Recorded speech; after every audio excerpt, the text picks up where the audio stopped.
Hello students, myself Divya Patel.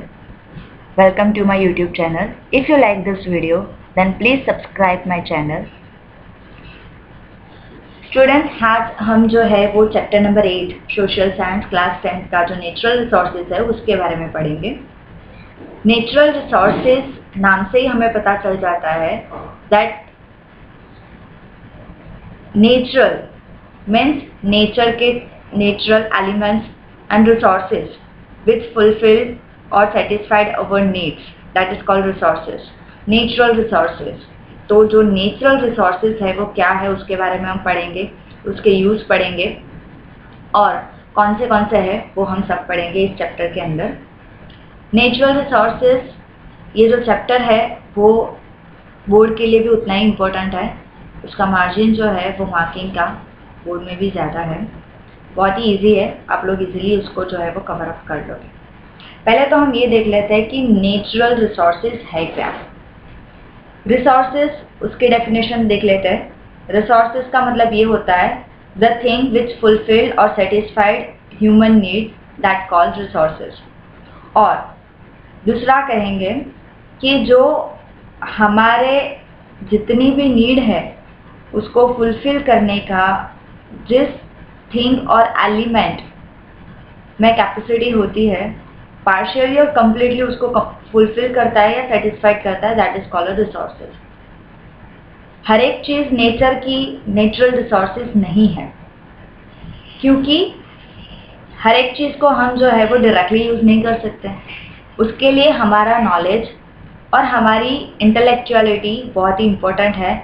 अगर उस चीज को हम उस एलिमेंट्स को, नेचर के उस एलिमेंट को हम अगर हमारे इंटेलेक्चुअलिटी से उसको यूटिलाइज करने की कैपेसिटी से उसको जो है वो बनाते हैं या उसको यूटिलाइज करता है, that is called an resources. So I am going to start first introduction of this chapter.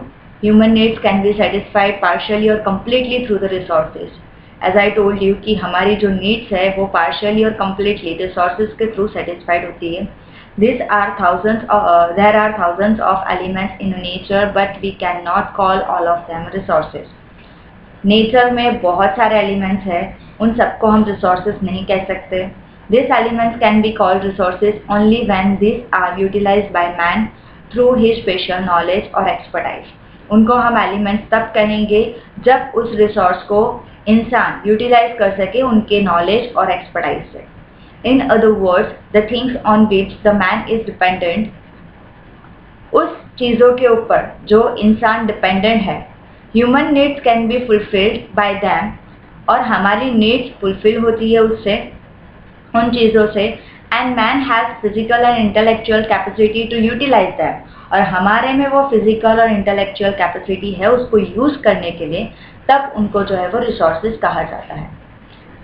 Then can be called as resources. Okay students, I hope you understand this. In this way, anything which is used to fulfill the human needs become a resources. ऐसे हम उसको कह सकते हैं कि ऐसी कोई भी चीज जो हमारी नीड को फुलफिल कर सकती है उसको कहेंगे हम resources. In ancient times, man did not know about the minerals buried within the land. पहले के ज़माने में जो है वो इंसान को नहीं पता था कि लैंड के अंदर जो है वो ज़मीन में इतने सारे जो है वो मिनरल्स दबे हुए। So this were not the resources at that time. उस टाइम पे उसको हम रिसोर्सेज नहीं कहेंगे, but today this are extremely useful due to their utility and the develop techniques of mining. अब आज के ज़माने में हम उसको जो है वो यूज़ कर रहे हैं और बहुत सारी जो माइनिंग की टेक्नोलॉजी है उसकी वजह से जो डेवलपमेंट हुआ है उसको यूज करने की कैपेसिटी बड़ी है, तब जाके हम उसको रिसोर्सेज कहेंगे। So the natural resources should have both the virtues of utility and capacity to work.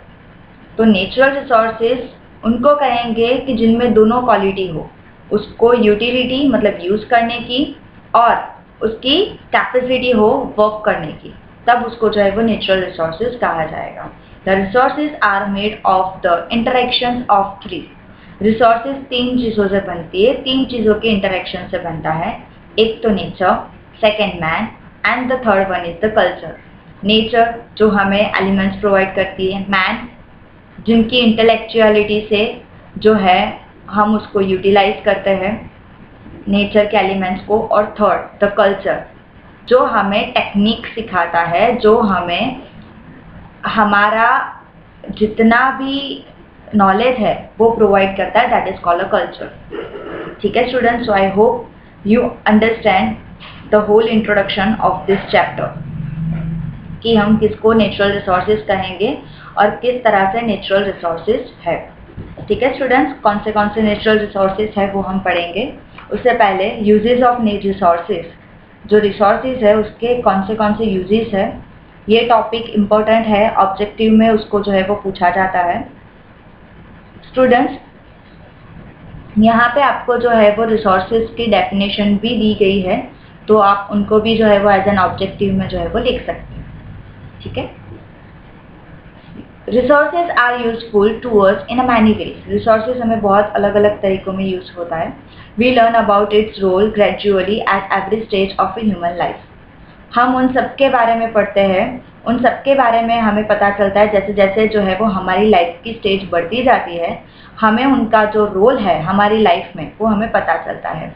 All activities from agriculture to industries ultimately depend on a natural resources. हमारी जितनी भी एक्टिविटी है, चाहे वो एग्रीकल्चर हो या फिर इंडस्ट्री की हो, वो सारी एक्टिविटीज वो नेचुरल रिसोर्सेज के ऊपर डिपेंडेंट है। Let's know more about it, हम उसके बारे में देखते हैं। पहला जो है resources as a food. Various food requirements of a man are complied by the various resources. बहुत सारे रिसोर्सेज है जो कि डिफरेंट टाइप के जो फूड रिक्वायरमेंट्स है इंसान की वो फुलफिल करता है। जैसे कि फ्रूट्स ग्रोन नेचुरली, जो फ्रूट्स है वो नेचुरली जो है वो ग्रो अप होता है। Various crops obtain through the agriculture, milk and its products, and meat obtained through the domestic animals, fish and other aquatic animals from the reservoirs, honey prepared by the honeybees, etc. are used as a food items. Students, various foods, हमारी जितनी भी foods है, जितने भी food है वो requirement जो है वो बहुत सारे resources उसको fulfill करते हैं। जैसे कि fruits जो कि naturally grow up होते हैं, सेकेंड क्रॉप्स जो कि हम एग्रीकल्चर के थ्रू उसको जो है वो ग्रो करते हैं, मिल्क और उनके जो प्रोडक्ट्स है मिल्क के प्रोडक्ट्स वो, एंड मीट ये जो है वो एनिमल्स फुलफिल करता है। Fish and other aquatic animals for a reservoirs, जो फिश है अदर एक्वेटिक एनिमल्स है एज अ फूड वो भी यूज होते हैं। हनी जो कि हनी बीज के थ्रू प्रिपेयर्ड होता है। ये जितने भी है वो फूड आइटम्स वो हमें जो है वो नेचर के थ्रू मिलता है। ठीक है, तो पहला रिसोर्स हुआ food. Second resources as the source of raw material. ऐसे रिसोर्सेज जो कि रॉ मटेरियल का सोर्स हो उनको भी हम जो है वो रिसोर्स कहेंगे। जो रॉ मटेरियल है वो हमें प्रोवाइड होता है उसको हम कहेंगे resources. Various goods obtain from forest, agro products, wool, hides and meat available from animals, mineral ores, etc. from the raw material for many industries. So जितने भी resources है as a raw material हमें provide होता है उनको हम कहेंगे resources as a source of a raw material.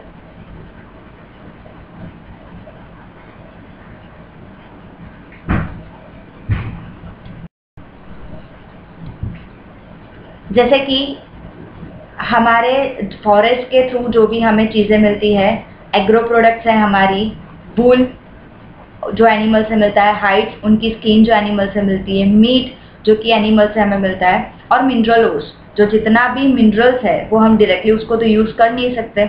ठीक है, जैसे कि पेट्रोलियम इट्स अ मिनरल, तो हम उसको डायरेक्टली जो है वो यूज़ नहीं करते, तो वो मिनरल ऑयल से हमें पेट्रोलियम मिलता है। ठीक है, तो जो मिनरल ऑयल है वो हमारा मिनरल ओर्स है। जो रॉ मटेरियल मिनरल्स का होता है उसको कहा जाता है मिनरल ओर्स। ओके स्टूडेंट्स, तो ये जितना भी है वो रॉ मटेरियल इंडस्ट्री में उसका जो है वो उसके ऊपर काम किया जाता है, उसको यूटिलाइज करने के लिए जो है वो कैपेबल बनाया जाता है। ठीक है, तो उसको हम रॉ मटेरियल कहेंगे। ठीक है। जैसे कि अगर हमने जो ग्रेन्स उगाए हैं वो डायरेक्टली हम खाने के लिए यूज़ नहीं करते, उसके ऊपर थोड़ा सा प्रोसेस किया जाता है, तब जाके हम उसको जो है वो खाते हैं। ठीक है, तो उसको जो है वो रॉ मटेरियल कहा जाता है, कच्चा माल। ठीक है। Resources as energy resources, we use coal, petroleum, natural gas etcetera as a fuel in industries as well as domestic fuel. हम जो है वो कोल, पेट्रोलियम, नेचुरल गैस इन सब का यूज करते हैं as a fuel in industries, और डोमेस्टिक फ्यूल के लिए भी हम उसको यूज करते हैं। ठीक है। Besides energy can be generated through the solar insolation, wind, sea wave, tides and ebbs and waterfalls etcetera. उसके अलावा जो एनर्जी है वो हम और भी कई तरीके से जो है वो उसको प्रोड्यूस करते हैं, जैसे कि सोलर इंसोलेशन से, विंड से, सी वेव से, उनकी टाइड्स और एप्स से और वाटरफॉल से। इन सब से जो है वो हमें जो एनर्जी प्रोड्यूस करते हैं उन सबको एनर्जी रिसोर्सेज कहेंगे। जैसे कि ये जो कोल है उससे हमें एनर्जी प्रोवाइड होती है, पेट्रोलियम और नेचुरल गैस से। ये जो है वो फ्यूल की तरह जो है वो यूज होता है, और इंडस्ट्री में और डोमेस्टिक फ्यूल में भी यूज होता है। जबकि ऐसे बहुत सारे नेचुरल एनर्जी एलिमेंट्स है जिससे हम जो है वो नेचुरली एनर्जी जो है वो प्रोड्यूस कर सकते हैं, वो है solar insolation, wind, sea waves, tides, ebbs and waterfalls. Okay students, okay, so this is called a uses of resources. Now we are going to study types of resources. Resources के types कौन से हैं? पहले 10th के जो social science थी उसमें जो है वो टाइप्स ऑफ रिसोर्सेज एक अलग तरीके से जो है वो एक्सप्लेन किया जाता था। अब ये जो टॉपिक है वो रीजनरेट करके उसको जो है वो उसके टाइप्स को जो है वो रीजनरेट किया गया है, उसको क्लासिफाइड अलग तरीके से किया गया है। ठीक है स्टूडेंट्स, तो हम उसको जो है उसका क्लासिफिकेशन देखते हैं। Resources are classified as follows. First, on the basis of ownership, किसकी ऑनरशिप के अंडर में आता है वो resource. Second, on the basis of reavailability, कौन सी उसकी जो है वो अवेबिलिटी कैसे होती है। ठीक है, वो कब तक हमें अवेलेबल होगा और कब कब उसकी जो है वो अवेबिलिटी जो है वो मिलेगी। On the basis of distribution centres, और उसको डिस्ट्रीब्यूट किस तरह से किया जाता है उसके बेसिस पे। तो ये जो है वो 3 है, उसको हम अच्छे से देखेंगे। ठीक है स्टूडेंट्स, तो पहला जो है वो ऑनरशिप। ऑनरशिप किसकी है? रिसोर्सेज के ऊपर। तो पहली ऑनरशिप होती है इंडिविजुअल रिसोर्सेज। ठीक है, ये जो इंडिविजुअल रिसोर्सेज है मतलब कि एक ऐसे इंडिविजुअल पर्सन की अगर वो रिसोर्स कहा जाए उसको कहते हैं इंडिविजुअल रिसोर्सेज, जिसका मतलब होता है ओन बाय एन इंडिविजुअल और अ फैमिली। या तो कोई फैमिली का रिसोर्स है वो, या एक पर्टिकुलर इंसान का है। जैसे कि लैंड और बिल्डिंग, हमारा घर जो होता है, हमारी जो बिल्डिंग होती है वो इंडिविजुअल होती है, या फिर फैमिली उनके ओनरशिप होता है ना, उनके ओनर होते हैं, तो ये इंडिविजुअल रिसोर्सेज कहा जाएगा। नेशनल रिसोर्सेज, जो पर्टिकुलर कंट्री और रीजन का होता है उसको कहेंगे हम नेचुरल रिसोर्सेज। जैसे कि आर्मी और इंटरनेशनल ट्रेड, फॉर एग्जांपल दिया है आर्मी, इंडियन आर्मी, वो इंडियन नेचुरल रिसोर्सेज है। ठीक है, और जो इंटरनेशनली हम जो है वो ट्रेडिंग करते हैं, जो बिजनेस करते हैं, वो भी नेचुरल रिसोर्स ही कहा जाता है। ग्लोबल रिसोर्सेज, जो पूरे वर्ल्ड का है, उस पे हक जो है वो पूरे वर्ल्ड का होता है। ऑल फिजिकल और non physical resources which are use for a human welfare, जो भी फिजिकल और नॉन फिजिकल रिसोर्सेज है जो ह्यूमन वेलफेयर, हमारे अच्छाई के लिए यूज होता है, उस रिसोर्सेज को कहेंगे global resources. Resources of a common ownership of all the nation of the world. Example दिया गया है कि ये वो रिसोर्सेज जो पूरे वर्ल्ड के लिए है, पर्टिकुलर कंट्री या पर्टिकुलर इंसान के लिए नहीं है, वो ग्लोबली यूज होता है, तो उसको कहेंगे हम ग्लोबल रिसोर्सेज। ठीक है, जैसे कि एयर, सोलर जो एनर्जी है, सन को हम यूटिलाइज करते हैं एज अ रिसोर्सेज, तो वो जो है वो पूरे वर्ल्ड के लिए, पर्टिकुलर ऐसा नहीं है कि सिर्फ इंडिया यूज कर सकता है या फिर अमेरिका यूज कर सकता है, तो वो सबके लिए होता है। ठीक है, तो उसको कहेंगे ग्लोबल रिसोर्सेज। तो ओनरशिप जो है वो आपको अच्छे से समझ में आ गया होगा। सेकेंड जो है, resources can be classified as follows on the basis of that distribution.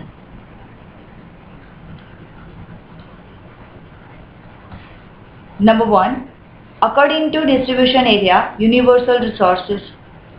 Universal resources मतलब कि यूनिवर्सली वो जो है वो पाया जाता हो। ठीक है, ये कहाँ कहाँ मिलता है? तो पहला तो useful gases in atmosphere. Atmosphere जो में जो गैसेस होते हैं वो पर्टिकुलर एक जगह पे नहीं होता है, वो एटमॉस्फेयर में होते हैं ना, इसलिए। जैसे कि ऑक्सीजन, तो इंडिया में भी ऑक्सीजन है, अमेरिका में भी है, वो पूरे वर्ल्ड में है। नाइट्रोजन, ठीक है, तो वो जो है वो यूनिवर्सल रिसोर्स कहा जाता है। Second, generally available resources, generally पाए जाने वाले चीज़ें उसको कहा जाएगा जनरली अवेलेबल रिसोर्सेज। जैसे कि वो इजीली अवेलेबल होता है, कहीं पे भी जो है वो अवेलेबल हो सकता है। फॉर एग्जाम्पल लैंड, ज़मीन हर एक जगह पे होती है, सॉइल होता है, वाटर और पास्चर लैंड, खेती लायक जो ज़मीन होती है वो, ठीक है। रेयर रिसोर्सेज, जो कहीं ऐसी जगहों पर रेयरली पाया जाता हो, उनको कहा जाता है रेयर रिसोर्सेज। जैसे कि those available at limited places, कुछ ही प्लेस पे वो मिलता है। जैसे कि minerals like coal, coal India में हर एक जगह पे नहीं मिलता, ठीक है, तो वो जो है वो एग्जाम्पल आएगा रेयर रिसोर्सेज में। कोल, पेट्रोलियम, कॉपर, गोल्ड और यूरेनियम, ये जो है वो कुछ ही जगहों पे जो है वो मिलते हैं, ठीक है। जैसे कि पेट्रोलियम है, वो बॉम्बे हाई में मिला था, ठीक है, तो बॉम्बे हाई में से मिल रहा है, तो वो हर एक जगह पे पेट्रोलियम नहीं मिलता है, तो वो कुछ ही जगह से वो मिलता है, ठीक है। Solitary resources, minerals available only at 1 और 2 प्लेस इन द वर्ल्ड, ऐसे रिसोर्स जो वर्ल्ड में 1 या 2 ही जगह पे मिलते हो, उसको कहा जाएगा सॉलिटरी रिसोर्सेज। जैसे कि cryolite which is available only in Greenland, सिर्फ ग्रीनलैंड में मिलता है, तो ये उसका एग्जाम्पल है। सो स्टूडेंट्स, आपको जो है वो डिस्ट्रीब्यूशन के हिसाब से जो रिसोर्सेज है उनके क्लासिफिकेशन को आपको इजीली समझ में आ गया होगा। And the third point is, second point जो यहाँ पे मिला था, on the basis of the reavailability, ठीक है, मतलब कि वो वापस कब तक मिलेगा। जैसे कि हम एग्जांपल दे सकते हैं नेचुरल रिसोर्सेज, जो रिन्यूएबल रिसोर्सेज भी कहा जाता है, जैसे कि सन, जो कि आज जो है वो सन मिलने वाला है तो कल भी मिलने ही वाला है, ठीक है, जो सनलाइट है वो आज भी मिलेगी, कल भी मिलेगी, परसों भी मिलेगी, तो वो जो है वो रिन्यूएबल है। पानी, वाटर, उसको जो है वो रिन्यूएबल है। और non renewable, for example petroleum, एक बार वो खत्म हो जाएगा तो उसको जो है वो वापस मिलने में जो है वो वापस सालों लग जाएंगे। जो है वो ये जो पेट्रोलियम है, मिनरल ऑयल है, वो करोड़ों सालों के बाद ये हमें जो है वो मिला है, तो उसको बनने में उतने साल लग जाते हैं, तो वो जो है वो नॉन रिन्यूएबल कहा जाता है। तो रीअवेबिलिटी का मतलब यही होता है कि कितने टाइम पीरियड में वो वापस मिलेगा, तो वैसे रिसोर्सेज उसका जो है वो अनदर पार्ट है। You could understand details of 2 types. Resources can be classified by the other method also, wherein this can be classified into 2 types or as a renewable or non-renewable resources. जैसे कि मैंने आपको बोला कि resources जो है वो इन 3 तरीके से उसको क्लासिफाई किया जा सकता है, ओनरशिप, रीअवेबिलिटी और डिस्ट्रीब्यूशन के हिसाब से। लेकिन आप अलग तरीके से भी उसको जो है वो क्लासिफाई कर सकते हो, जैसे कि रिन्यूएबल और नॉन रिन्यूएबल। कौन से रिसोर्सेज रिन्यूएबल है, कौन से रिसोर्सेज नॉन रिन्यूएबल है। जैसे कि मैंने अभी आपको एग्जांपल दिया, सनलाइट है, विंड है, वाटर है, वो रिन्यूएबल है, और मिनरल ऑयल, पेट्रोलियम, कोल, गैसेस वो नॉन रिन्यूएबल है, ठीक है, natural gas. Some resources produce themselves as per their usage during a specific time. कुछ ऐसे रिसोर्सेज है जो पर्टिकुलर टाइम में अपने हिसाब से वो रिप्रोड्यूस हो जाते हैं। In the other words, this are inexhaustible, और उसको जो है वो इनएग्जॉस्टिबल भी कहा जाता है। Solar insolation, wind, bird, animal and bio resources etcetera are called the non renewable resources और inexhaustible resources. Okay student, These are called renewable resources. I hope आपको renewable और inexhaustible का meaning समझ में आ गया होगा। Non-renewable resources are those which cannot be reused once they are used, or they cannot be reproduced or cannot be reformed in a near future. Non-renewable resources उसको कहा जाएगा कि हम उसको वापस यूज नहीं कर सकते और नियरली टाइम पीरियड में वो वापस रिप्रोड्यूस भी नहीं हो सकते, उनको कहा जाएगा नॉन रिन्यूएबल रिसोर्सेज, और एग्जॉस्टेड रिसोर्सेज भी कहा जाता है। For example minerals, coal, natural gas, petroleum etcetera are include in this category. Understand, आपको दूसरा टाइप जो है वो रिन्यूएबल नॉन रिन्यूएबल इजीली समझ में आ गया होगा। ठीक है स्टूडेंट्स, यहाँ तक हम रखते हैं।